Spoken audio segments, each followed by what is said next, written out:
Coronavirus spreads as the stock market tanks, the Trump administration calls for calm as panic accelerates, and Bernie Sanders struggles to stop Joe Biden's momentum. I'm Ben Shapiro. This is The Ben Shapiro Show.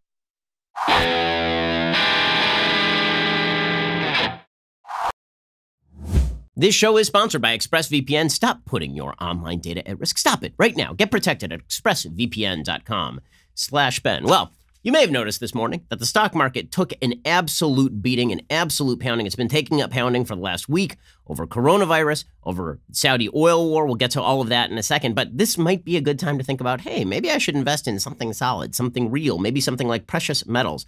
You've been noticing the market? Yeah, I've been noticing the market too, just like every other person in the United States. Birch Gold, my friends, go talk to Birch Gold right now, like yesterday. If you have not yet taken the first step of requesting a free information kit on gold, you should know this is not a complicated process for you. Birch Gold will go to work and make things super simple. They'll have a conversation with you. You can determine if precious metals make sense for you. There's no obligation. You have nothing to lose to take that first step. Birch Gold Group has thousands of satisfied customers, countless 5-star reviews, and A+ rating with the Better Business Bureau. Right now would be a great time to notice that maybe diversification into precious metals might be something you want to think about, considering the state of the stock market and the volatility that is likely to last at this point, I would say probably for months. Do not wait until the market drops more to protect your hard-earned savings. Text BEN to 474747 today to see how simple and straightforward the move can be for you. Again, that's BEN to 474747. My friends at Birch Gold, they're the people I trust with precious metals investing, and now would be a good time. Yesterday would have been a great time to think about diversifying. Text BEN to 474747 to ask all your questions about investing in precious metals with my friends at Birch Gold. All right, so feeling the panic, are you? Everybody is feeling a little bit panicked after the last week and a half. And it is important to note that what is happening right now is based on shortage of information.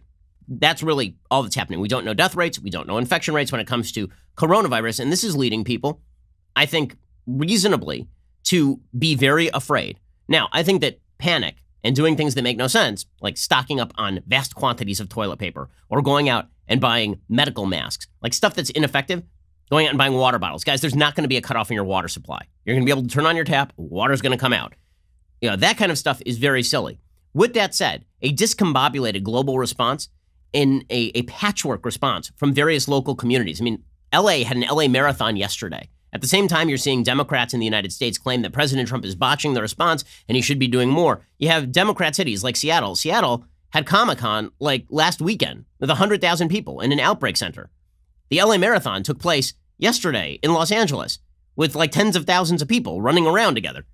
Okay, so there's been no coordinated response. People don't know what the rules of the road are. People don't know how dangerous coronavirus actually is. We don't know how many people are dying.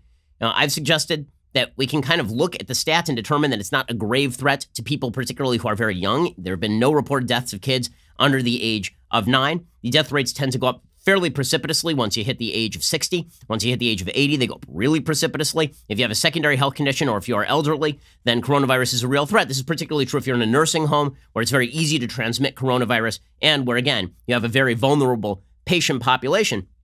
But because we are watching these very outsized responses, which may or may not be a good idea in places like Italy, in places like China, in places like Israel, we look at other countries and we see that they're taking these very outsized responses. It's difficult to make the claim that a global panic over coronavirus is driven by President Trump. So the media today are trying to blame President Trump for everything that is going on. President Trump is not helping the situation by being not a supremely, I would say, placid leader. You know, in these times, having the president of the United States online tweeting about media coverage of coronavirus is really not useful. You want a calming presence in the Oval Office, somebody who feels like there's a plan, somebody who feels like they're in control. And honestly, on a political level, the president is making a fairly large mistake politically in not overreacting. What I mean by that is when people are feeling a real threat, going out there and being like, everything's fine, our response is perfect, the vaccine's in development, everything's good, our testing procedures were great. Our testing procedures were not great in the initial stages. The tests failed. One of the reasons we have a panic on our hands in the United States is because people don't have any access to information. Right? The fact is that because a lot of the early coronavirus testing kits failed, we don't know who has coronavirus and who does not in the United States, which is why we've ended up with this sort of bizarre miasmatic feeling that anybody could have it when in reality, very few people in the United States have actually been diagnosed with coronavirus. With all that said, you know, this would be a time, as we're going to discuss in a little while, for the President of the United States and Congress to seriously consider measures like trying to coordinate a federal, state, and local response in terms of event planning, right? What size of events should go forward? What should the state not allow to go forward in terms of size of event? And you're seeing a lot of local communities taking the lead in all of this. I'm most aware of my local Jewish community. I know that major Purim events, right? Tonight is Purim, which is a major Jewish gathering, big parties happening all over the world. I know that in the Jewish community in Los Angeles, major events are being canceled, like Purim carnivals are being canceled. I know that at schools, local Jewish schools, they're now testing kids who are walking in the door. They're giving them temperature tests, and if they are above a certain temperature, they're sending them home for whatever good that is. So people on the local level across the country are taking voluntary steps to try and mitigate the effects of this virus. Obviously, best advice is still best advice. If you got a cough into your sleeve, cough into a napkin. If you got to touch your face, try not to touch your eyes, try not to touch your mouth, try not to touch your nose. I know it's difficult. If you should be washing your hands as much as possible, especially after you go to the restroom. You should do that anyway. But when you go to a new place, when you go to work, first thing you should do, you should go wash your hands. You should sing yourself happy birthday twice, not the Stevie Wonder version. That'll take you like 14 minutes, like the actual short version of happy birthday. You sing the ABC song to yourself. Right? These are all the pieces of advice that everybody is giving, and they are good pieces of advice. Social distancing is something that people are taking into account at this point, which frankly I'm comfortable with. I don't like being within a certain distance of other human beings. So, try to be outside of like 2.5 feet, 3 feet of somebody. Handshaking apparently is bad because you can transmit germs that way. Instead, go for like a fist bump or an elbow bump or something if you're going to greet somebody. These are all the steps that we can take. But in the absence of information, it's hard not to feel panic because the normal human response to lack of information is obviously going to be fear and protection, right? The amygdala, the fear center of your brain, is going to respond. And when the media coverage is so blanket this way, it is very difficult not to feel caught up in it. And that's what you're seeing in the markets today. If the media during flu season covered flu wall to wall, if all you got during flu season was flu outbreak here, flu outbreak there, here's how many people in the United States are dying today, here's how many people worldwide are dying, we would be panicked every year about the flu. Now, by all available information, coronavirus is more deadly than the flu.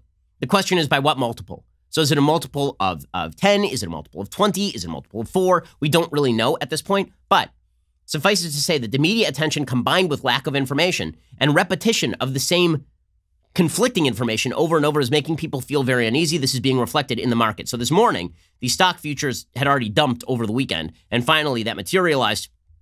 The early morning trading, the S&P 500 sank 7% shortly after opening. The Dow Jones Industrial Average cratered as much as 2,000 points before it clawed back a little bit.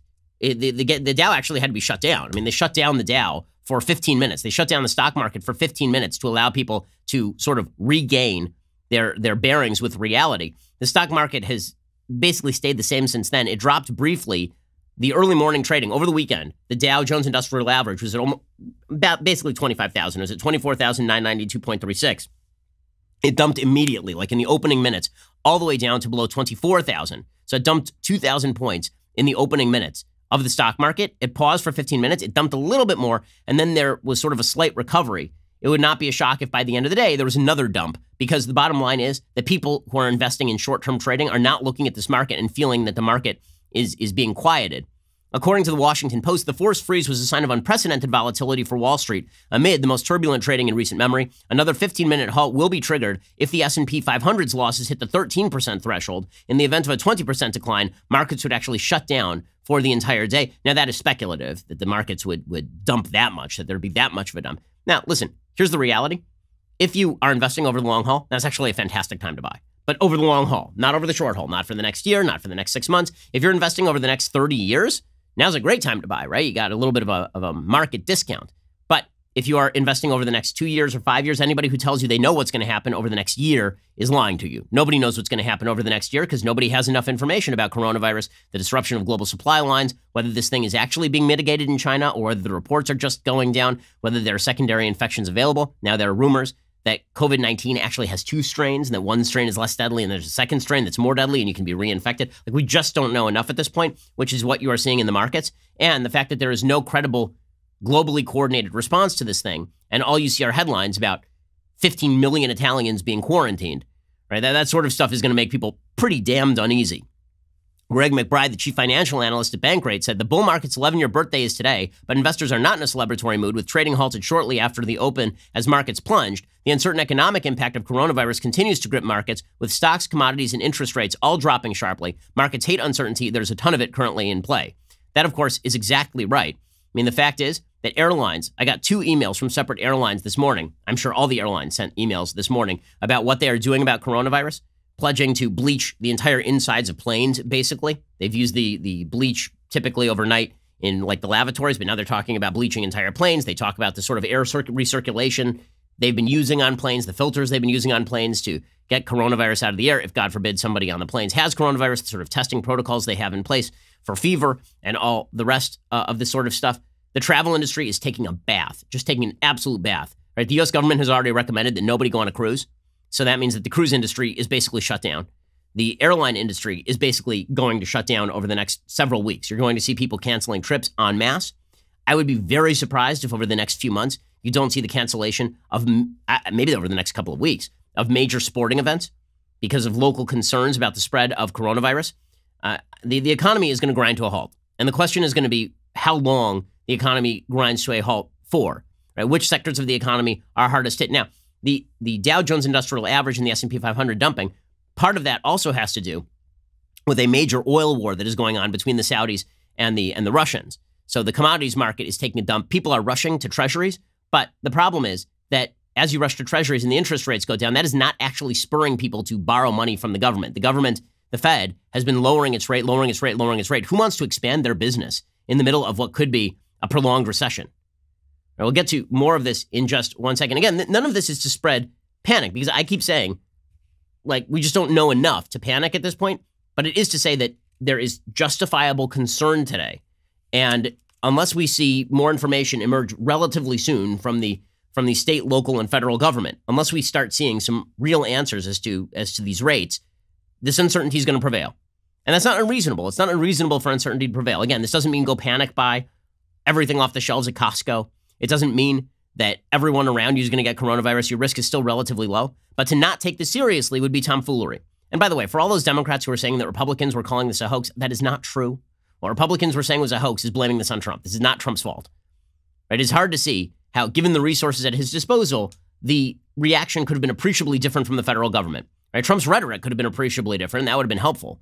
But in terms of what the federal government has done and continues to do, the federal government just approved over $8 billion in coronavirus spending over the weekend. So I'm hard-pressed to see what Trump should be doing that he is not doing at this point other than shut up. Okay, we'll get to more of this in just one second. First, now would be a good time to buy some life insurance. Man, this is a dark show today. Really, really dark. But here is the reality. If you're a responsible human being, you should always have life insurance. If you've got a family, you should have life insurance. You never know what's going to be around the corner. Is it a car or is it coronavirus? Who the hell knows? But what you do know is that at some point, something bad could happen. This is why you ought to have life insurance so your family is taken care of in case, God forbid, something happens to you. This is why you should go check out Policy Genius today. Policy Genius makes finding the right life insurance a breeze. In minutes, you can compare quotes from the top insurers and find your best price. You could save $1,500 or more a year by using Policy Genius to compare life insurance policies. Once you apply, the Policy Genius team will handle all the paperwork and the red tape for free. And Policy Genius doesn't just make life insurance easy. They can also help you find the right home insurance, auto insurance, disability insurance. If your life doesn't play out exactly as you expected, do not get discouraged. Be prepared for anything. With life insurance, in just a few minutes, you can find your best price and apply at PolicyGenius.com. That's PolicyGenius.com. Policy Genius, because we'll always get the future wrong. Better to get life insurance right and be a responsible human being. PolicyGenius.com. Again, PolicyGenius.com. Now, the reason that I'm not speculating too much on where I think this is going to go is because I don't think speculation is supremely useful. If I were to speculate, I do not think that hundreds of thousands of people in the United States end up dead from coronavirus. I do not think that you're going to see the stand. I don't think, like, that's best available information. That's speculating on the best available information. But again, taking those sort of safe procedures makes some sense. What's happening right now is also coronavirus is having some systemic impact. It's basically a trigger mechanism for what is happening in the stock market, underlying the stock market anyway. The European economy has been weak for years. The Chinese economy has been overblown for years. And now that supply chains are being disrupted and demand is going down, you're starting to see the economy tumble into a recession that honestly is not completely unpredictable. Like literally every 8 to 10 years, the United States goes into some sort of recession. This one is not Trump's fault. It really is not. And the Fed is not going to relieve this. Anybody who thinks that the Federal Reserve is going to fix all of this is not telling you the truth. The Federal Reserve lowering interest rates is not going to jog the economy. People are not spending because there is too much uncertainty, because supply lines have been disrupted, because demand is going down. If you actually want to jog the economy right now, there are only a couple of things you can do. Stimulus packages, by the way, are also not going to work. Government spending is not going to work. The only thing that can be done really is you got to solve the underlying issues. And that means get more information about coronavirus as soon as humanly possible. Once that happens, then things can go back to a level of stasis. And people in the media are saying, throw money at it. Stimulus packages will solve this thing. Stimulus packages did not solve the global recession of 2007 and 2008. What solved the global recession of 2007, 2008 was basically time, right? Some of the bailouts helped, for sure, in terms of short-term recovery. But the stimulus package, in my opinion, it did not have a markedly appreciable effect on the increase in the economy. In fact, government spending and increased taxation probably slowed the recovery, which is why you ended up with the most prolonged recovery in American history, because it was very slow and steady all the way till basically this point. But meanwhile, things are being complicated because oil prices are tumbling. So normally, again, when the stock market starts to tumble, people rush to invest in commodities like oil. But oil prices are also tumbling because the Saudis went to the Russians and they said, guys, we need to pump a little bit more. We need to do that in order to ease global economic tensions, global economic fears. We need to make it cheaper for people to go to work, cheaper for people to travel. And the Russians said no. And the Saudis said, well, fine, screw you. We'll just outpump you. And so the Saudis have been undercutting the Russian oil prices in terms of oil. Oil prices tumbled into the $30 range after Saudi Arabia and Russia deadlocked over production. The Saudis had been pushing for a cut in output to prop up prices, rather. Sorry, I got that wrong. The Saudis wanted to prop up the prices a little bit to prop up the oil industry, but did a reversal when Russia balked and decided instead to flood the market with hundreds of thousands of additional barrels per day at a steep discount. The Russians were attempting to undercut the American fracking industry, at least in part. And the Saudis were like, okay, you want to play this game? We'll play this game. And the Saudis decided to lower the oil prices fairly dramatically. Cheap oil is one thing, super cheap oil is another, said John Kilduff of Again Capital. The stock market is looking at the oil price plunge as a canary in the coal mine of a disinflationary 1-2 punch, driven partly by cratering demand for transportation fuels and a wanton price war among the major oil producers that could result in big losses for oil producers across the planet. So you are seeing a radical reduction in demand at the same time that in terms of oil, you're seeing a radical increase in supply. As I say, the energy industry is about to take a major hit. The travel industry is going to take a bath. Public events are going to take a major bath. So we're looking at some very serious issues. And not all of those are driven by coronavirus. Part of that is driven by excessive government spending in the West that has been really debt related. I mean, it's easy to say that the United States should just take out debt, but who exactly is going to be buying up that debt? Is there tons of appetite for American debt given the slowing of the American economy? There's more appetite for the debt right now than there is for stock market pricing, but you really have to incentivize people to take the debt, which is why I would not be surprised to see President Trump start to push negative interest rates, the idea that we are going to start actually paying people to borrow from the U.S. government. And meanwhile, confusion spreads in Italy, as Italy is trying to lock down 16 million people. This is why I say it's not about Trump. It is not about the United States per se. This is a global worry issue. According to the Washington Post, Italy on Sunday launched a complicated and urgent plan to restrict the movement of roughly 16 million people, a measure that unleashed confusion about how it could be enforced and whether it would be enough to slow the spread of the coronavirus. The plan to lock down large swaths of the North was the first major attempt by a democracy during the coronavirus crisis to radically halt the routines of daily life, an effort that will have significant impacts on civil liberties. But in the hours before and after the measure became law, people continued to stream out of the northern hubs of Milan and Venice on trains and planes for southern Italy or elsewhere in Europe. Sunday provided the first glimpse of a coronavirus lockdown European style, a test of how the open border spirit of the continent might change as countries grapple with the scale and risk of the disease. Italy is not trying to completely lock down movement like China did, but even limited movement risks further spreading the virus. Also, countries in Europe are trying to shut their borders to one another. They are very much afraid that human migration is going to spread this thing. Now, here's a piece of good news. A piece of good news that the virus's spread in China is apparently slowing. China on Sunday announced only 40 new cases of coronavirus and 22 additional cases of deaths. The problem is you can never really trust the Chinese government, to be honest with you about this. China's propaganda arm, the media in China, they've been trying to suggest that Xi Jinping did a wonderful job with this whole coronavirus thing. Oh yeah, you mean except for the first 6 weeks where you were like imprisoning everybody talking about it and preventing everybody from effectuating effective travel bans? Like, would that be the part where you did a great job, or was it the part where you're welding people inside their houses? Daily new infections in China had dropped into double digits Friday, again, according to the Washington Post. for the first time since figures began coming out in January. As usual, the toll in China was concentrated in Hubei province, the outbreak's epicenter. 21 of the reported deaths were in Hubei. 36 of the new cases were in its capital city of Wuhan. But even in Wuhan, Chinese officials have been signaling optimism. The Communist Party boss said there on Friday he would begin a citywide thankfulness education campaign to encourage people to show their appreciation for the leadership. Because in a commie country, you can just force people to clap, even if those leaders were responsible for the spread of death inside your country. China's infections total about 81,000, more than 3,100 deaths inside the country. There's still almost 20,000 coronavirus patients remaining in the hospital. 5,000 of them have been deemed critical.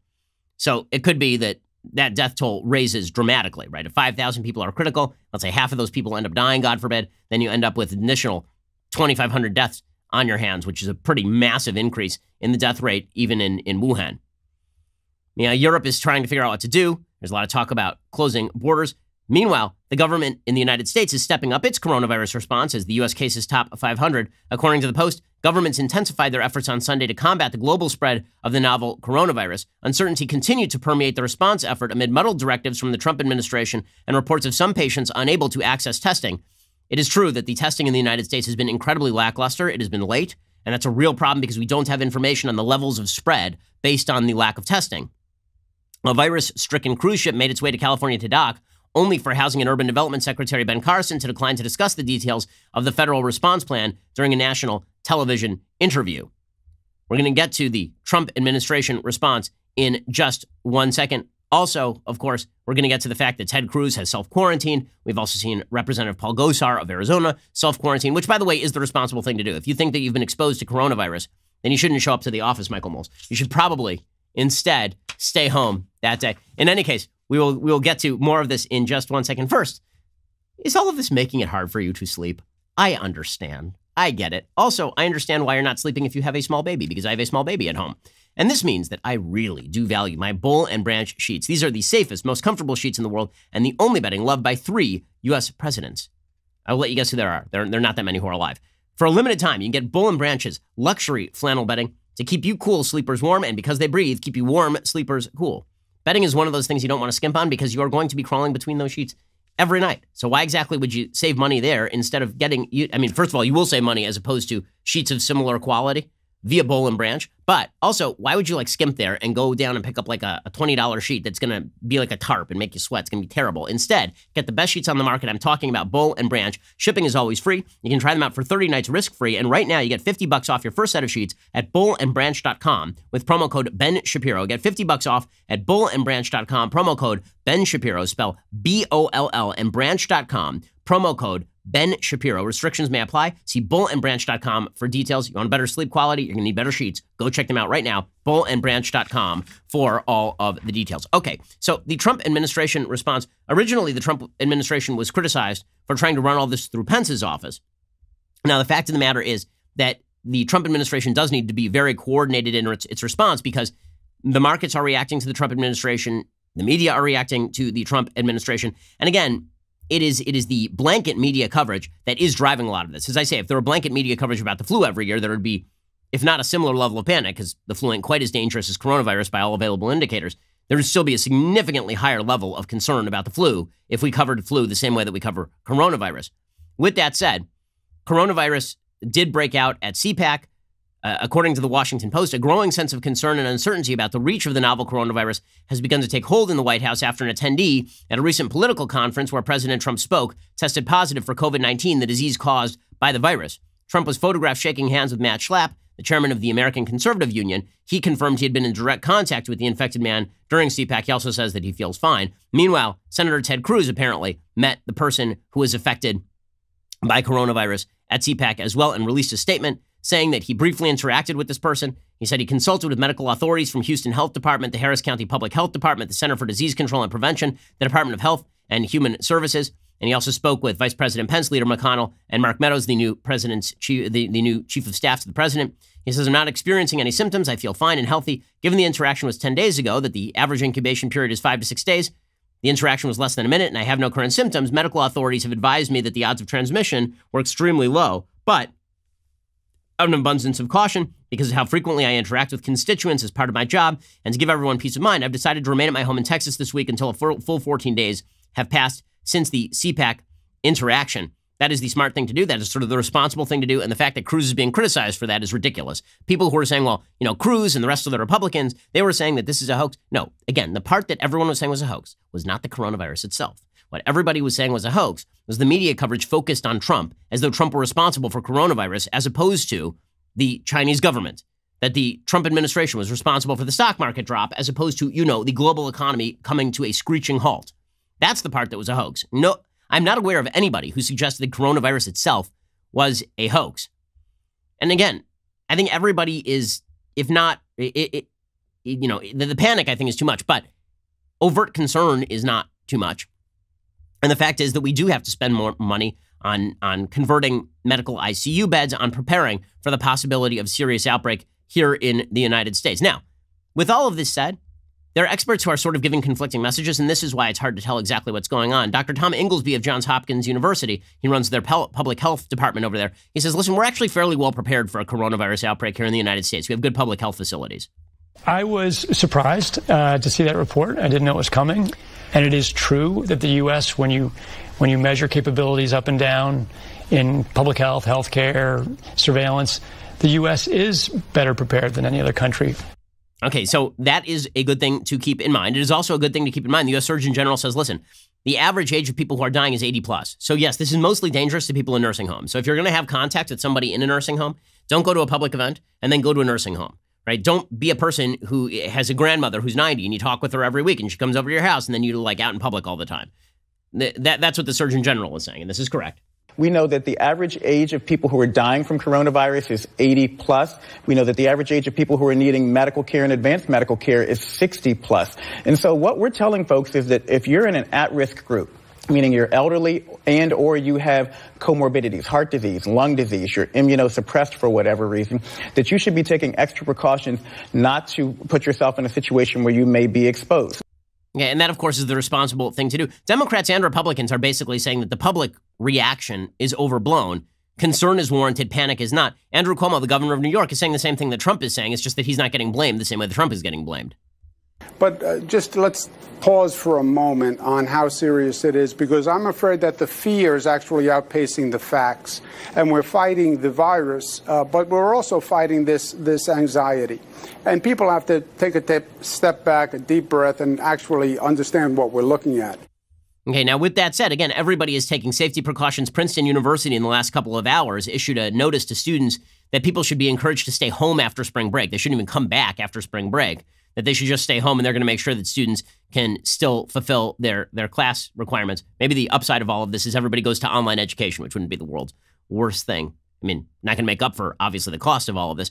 Again, one of the problems here is that when the Trump administration responds, when President Trump responds, because he speaks in superlatives, and now would be a time for measured response, superlatives are not a good idea.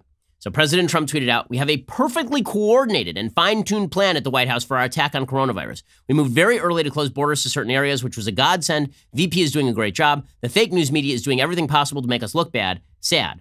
Okay, two things can be true at once. The media will jump on anything they perceive Trump as doing wrong. They did the same thing to George W. Bush over Hurricane Katrina.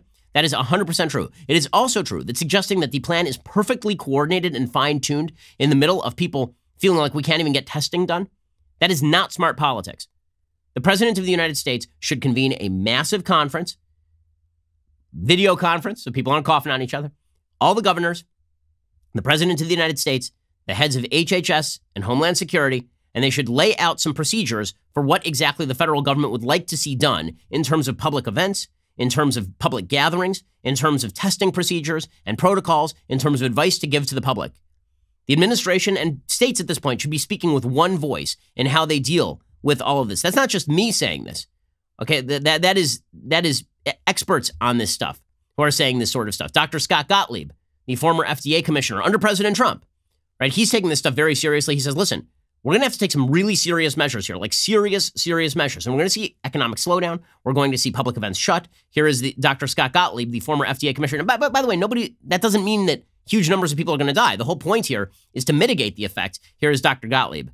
Well, I think no state and no city wants to be the first to basically shut down their economy, but that's what's going to need to happen. States and cities are going to have to act in the interest of the national interest right now to prevent a broader epidemic. Shut down their economy. You mean close businesses, close large gatherings, close theaters, cancel events.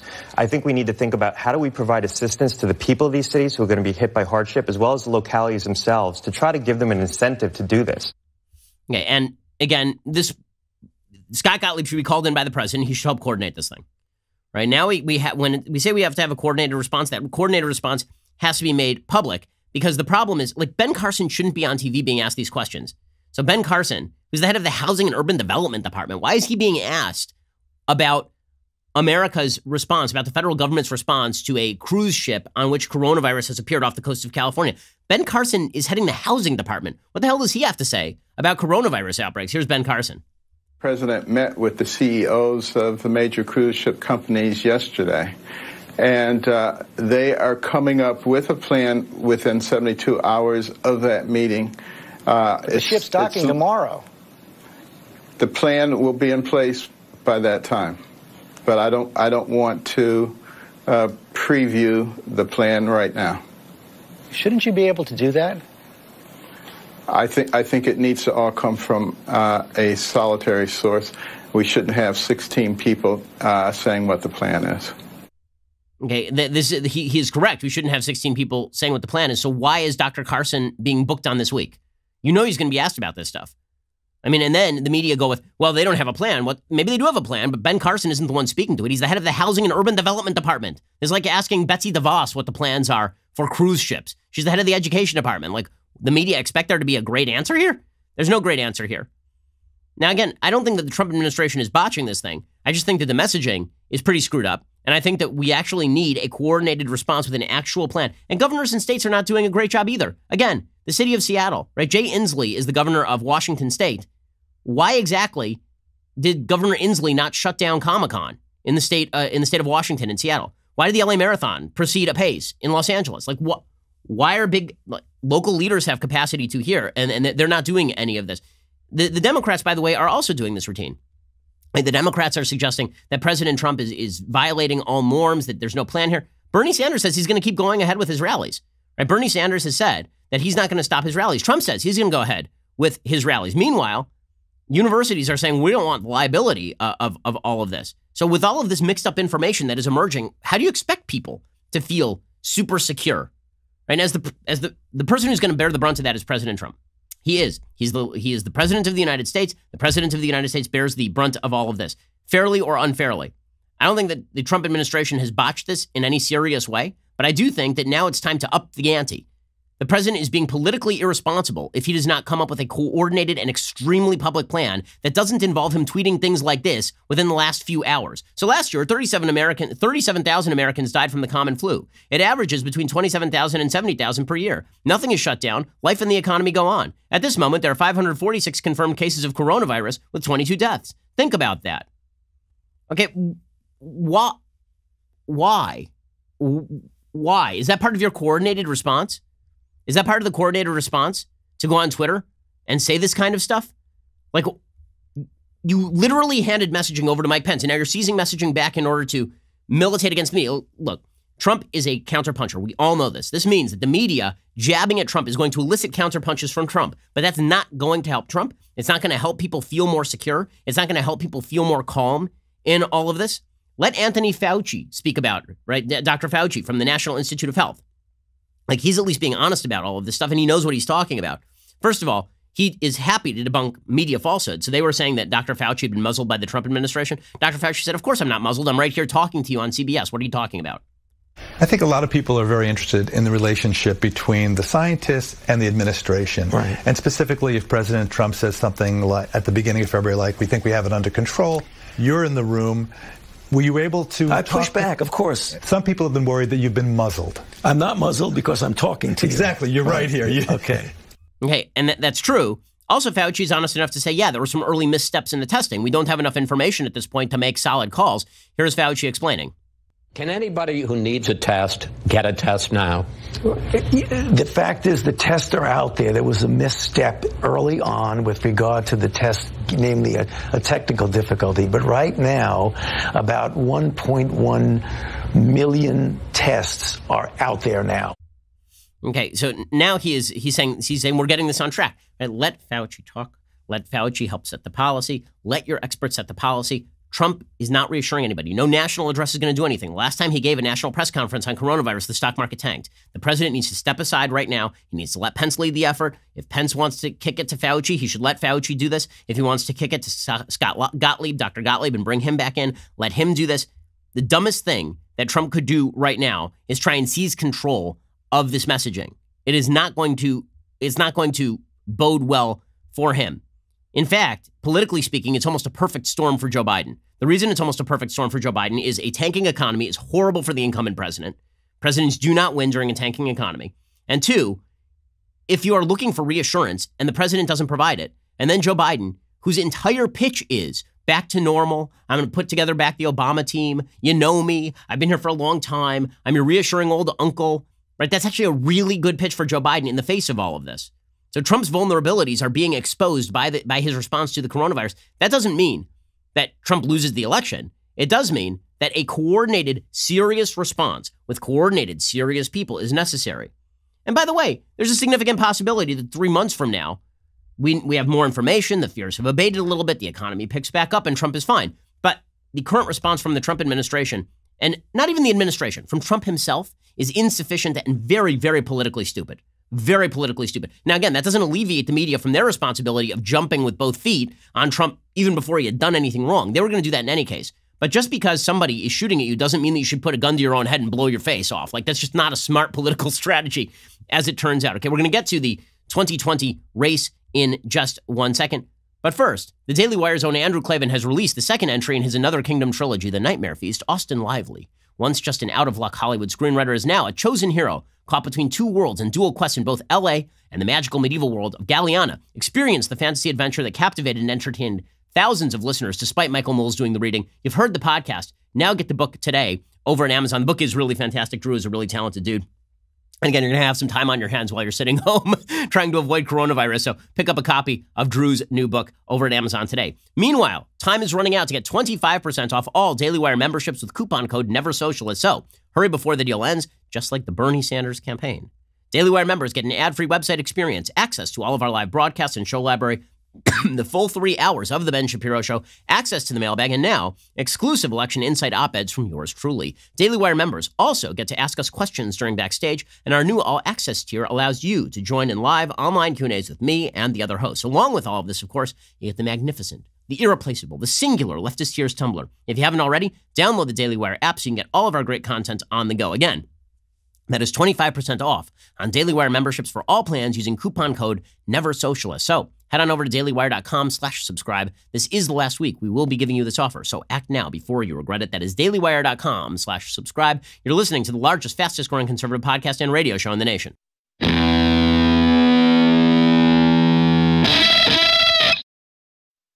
Okay, so again, as I say, this is a perfect storm for Joe Biden. Joe Biden was just on Lawrence O'Donnell moments ago about Trump and coronavirus fallout. He said, I wish he'd just be quiet. I really mean it. That's an awful thing to say about a president, but I wish he'd be quiet. Just let the experts speak.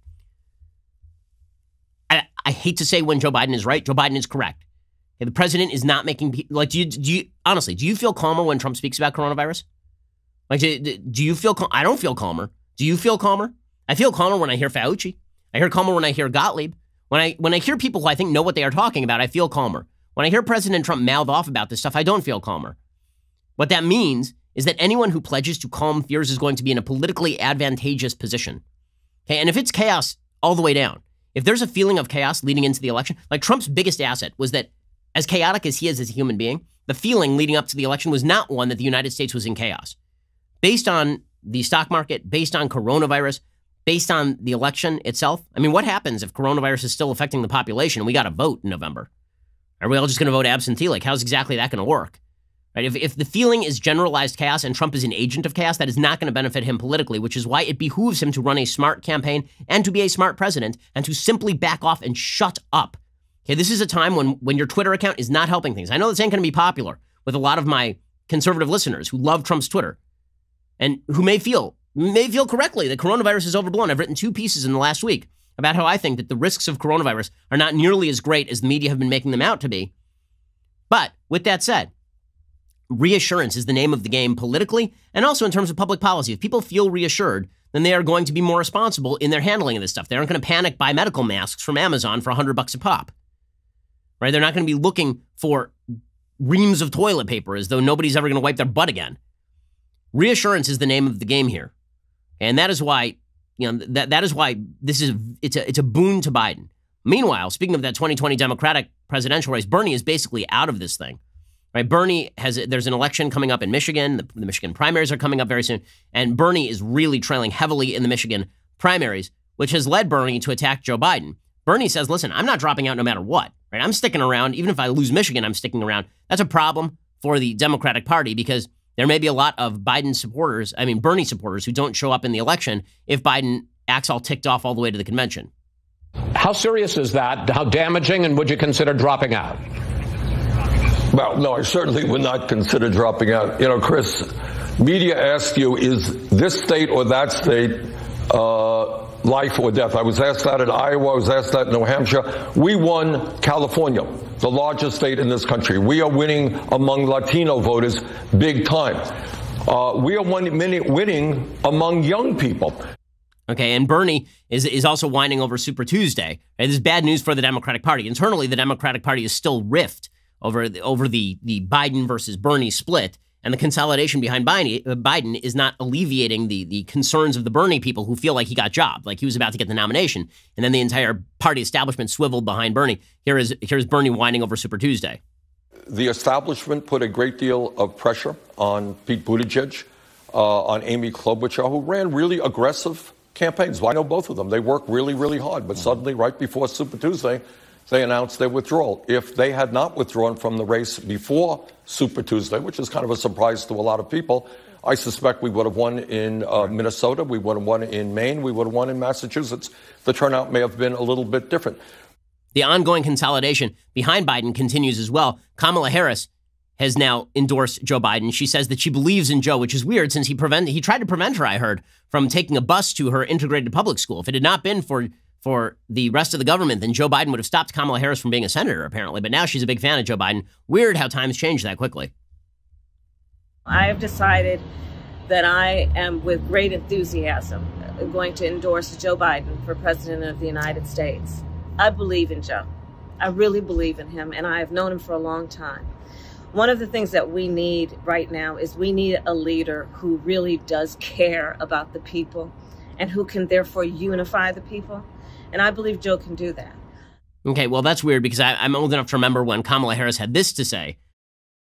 I was actually it was hurtful to hear you talk about the reputations of 2 United States senators who built their reputations and career on the segregation of race in this country.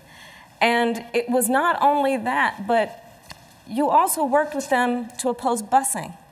Meanwhile, Hillary Clinton is still sounding off about Bernie Sanders, like slamming him over and over and over, ripping Bernie over lack of 2016 support. That's an ongoing threat to the Democratic Party because the fact is that the Bernie bros could simply not show up for Joe Biden either. His failure and the behavior of a lot of his top aides and certainly many of his supporters up to the convention, at the convention, and even up to Election Day was not helpful. I had thought we would unify. That's what we'd always done before, and that's what I expected. Okay, so again, the split inside the Democratic Party is not going to be alleviated anytime soon. The question in the 2020 election going forward is going to be about whether it's a referendum on Trump. I've been saying this for years. If the election is a referendum on Trump, he's in trouble. If the election is a referendum on the Democrats lose. Trump's assumption was that it would be a referendum on the Democrats. You'd go in with a solid economy. People would feel good about the country. Polls were showing this just a month ago. The assumption was that if it were Bernie Sanders, he could make it pretty easily a referendum on Bernie Sanders, and that's true. If Joe Biden is the nominee, if the economy is still in trouble, if Trump continues to demonstrate chaotic leadership in the face of something like coronavirus, it will be a referendum on Trump. It will not go well. Watch for the polls in the next week and a half to reflect this. Okay, now, again, we are super early. Okay, it is March. Okay, there's a lot of time until November. I would not be surprised if the polling in the next week between Biden and Trump shows Biden up with very, very large numbers. Now, again, I think a lot of that will alleviate as time goes on, as coronavirus alleviates, as we get more information. But now is a time, I've been saying for a while, Republicans cannot be sanguine about President Trump winning re-election on the back of his chaotic campaigning. He has to run a disciplined campaign. And people have been like, well, he didn't run a disciplined campaign last time. It worked out fine. Right. And doing it once does not mean that it is duplicable. Lots of things happen once. The question is whether lightning strikes twice. Don't make luck your business strategy if you're the Trump campaign. Discipline. Somebody needs to get in the president's ear right now and tell him to stop tweeting about flu. Let your people do their jobs. When you let your people do their jobs, people feel secure, and they're more willing to overlook all of the other sillinesses that have happened. But right now would be a time for discipline, particularly message discipline, when people are so deeply worried. And again, I think that I think the panic is overblown, but I think worry is appropriate in the face of a complete lack of information and the amount of chaos that is going on, not domestically in America, right? Not just driven by the U.S. media, going on globally. Right? We are seeing panic that is happening all across Europe, in Asia. Okay, that has nothing to do with Trump. It has nothing to do with the U.S. media. Okay, time for some things I like and then some things that I hate. So, things that I like today. Over the weekend, reading some sci-fi. I've been sort of on a sci-fi kick. There's a fun series from a guy named Pierce Brown. The first book in this series is called Red Rising. And it basically, the basic premise of the book, it's sort of like a cross between Hunger Games and Game of Thrones, which is a fairly good recommendation. The basic premise of the book is that on Mars, there's a group of people who are kept in slavery in order to mine and provide the resources necessary in order to power a society they don't even know exists above them. And finally, one of these people escapes the kind of slave society and elevates in rank. The whole book is supposed to be based on Greek notions or Spartan notions rather, of sort of divisions of society, that they're the people who are best tasked to lead, they're the people who are best tasked to follow, and why that is anti-democracy. The book is fun and it's easy to read and it's kind of a kick. I can check out Red Rising if you're into sort of dystopian sci-fi. And again, it's kind of a cross between the Hunger Games and a little bit Game of Thrones, and it's fun. Check it out, Red Rising by Pierce Brown. Other things that I like. So one of the things that I love most is the fact that socialists in the United States are happy to live off the benefits of capitalism. Carlos Maza, who's just a garbage heap. Carlos Maza, you'll remember, is the person who tried to get Steven Crowder kicked off of YouTube for using terms for gay people that I would not use. Okay, and Carlos Maza was being made fun of by a comedian and decided he didn't like what the comedian said, and so he led a national campaign to get Steven Crowder kicked off of YouTube, leading the leadership of his then publication Vox Media to try and kick Steven Crowder off of YouTube while claiming that they weren't actually in favor of censorship, despite the fact that Steven didn't actually violate any of YouTube's policies. And YouTube instead demonetized Crowder on the basis of not violating any of their policies. Okay, well, now it turns out that Carlos Maza, he launched his own channel. It is a communist channel. It's about how he is a commie. There's only one problem. He is extremely, extremely rich. If Maza wants to start eating the rich, reports the New York Post, he may have to begin with his own family. Through his clan, the Millennial Firebrand is connected to multiple Florida mega mansions, a $7.1 million pad on the Upper West Side purchased under an LLC, and a yacht by luxury boat maker Donzi. As it turns out, the most ardent socialists in American society are very often the people who have never had to experience socialism because mommy and daddy made lots of money. So mommy and daddy will just let them live off the trust fund while they talk about revolution. Maza's mother, Vivian Maza, was one of the first employees at Ultimate Software, a Florida-based behemoth that now employs more than 5,000 people. Starting in 1990 as an office manager, she ultimately rose to become the group's chief people officer in 2004. In addition to her day job, Vivian Maza also developed a very close personal relationship with the company's founder, Scott Scher, so close that an independent assessment of the company in 2016 cited the relationship as a corporate governance concern. The report said the pair were believed to be more than just co-workers and had a familial relationship. The two later became engaged. The couple has lived together for years. Scher is a de facto stepfather to Carlos, according to the New York Post. Public records show that Vivian, Scott, Carlos, and sister Isabel all registered to vote at a 5-bedroom, 8-bathroom waterfront palace in Boca Raton. The property sold in 2018 for $11 million. $11 million. But socialism, guys, he's an ardent commie. He's an ardent commie. Sure, his mother and stepfather presumably would be the first kulaks to go, but he is an ardent communist. Vivian currently resides full-time in a $4.4 million 2-bedroom, 3-bath luxury condo in Fort Lauderdale.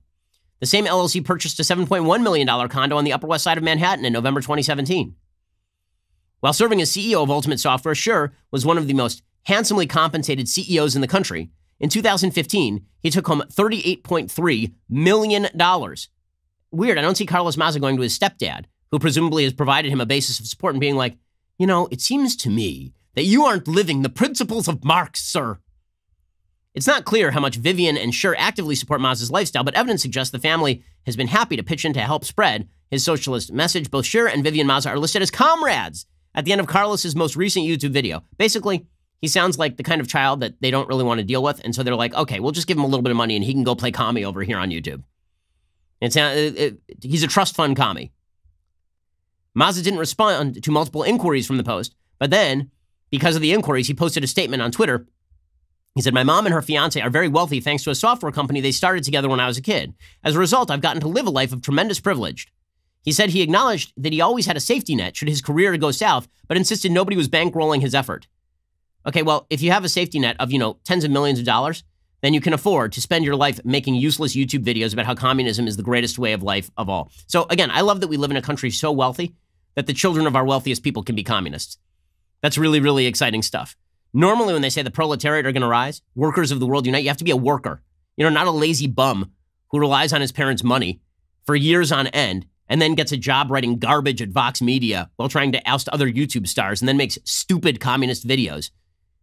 Well, apparently taking money from mommy and daddy. So that I find fairly delicious. So well done, Carlos Maza. Speaking, by the way, of socialists who are apparently happy to take advantage of the benefits of capitalism, Elizabeth Warren appeared on SNL over the weekend. I don't know if you saw this one. So Elizabeth Warren has been worshipped by members of the media, if by nobody else.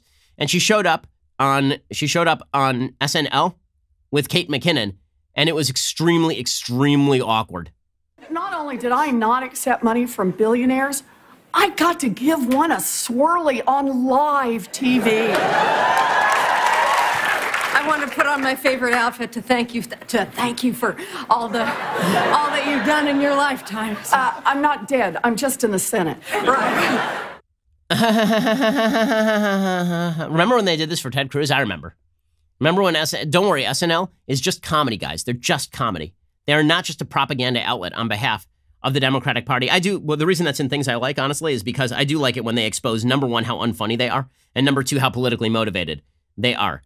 So Elizabeth Warren, it's amazing. She just gets skunked. How do you appear on, by the way, how do you appear on SNL and no one makes fun of the fact that the funniest thing in American politics is about you, that you pretended to be Native American for decades? How is that not even a joke? How is that possible? Okay, so that brings us to the end of Things I Like. We'll skip some Things I Hate today because, listen, there's too much worry. So let's end on an up note. I hope that you come back later today with 2 additional hours because there will be plenty of updates, I promise you. Otherwise, we will see you here tomorrow. I'm Ben Shapiro. This is The Ben Shapiro Show.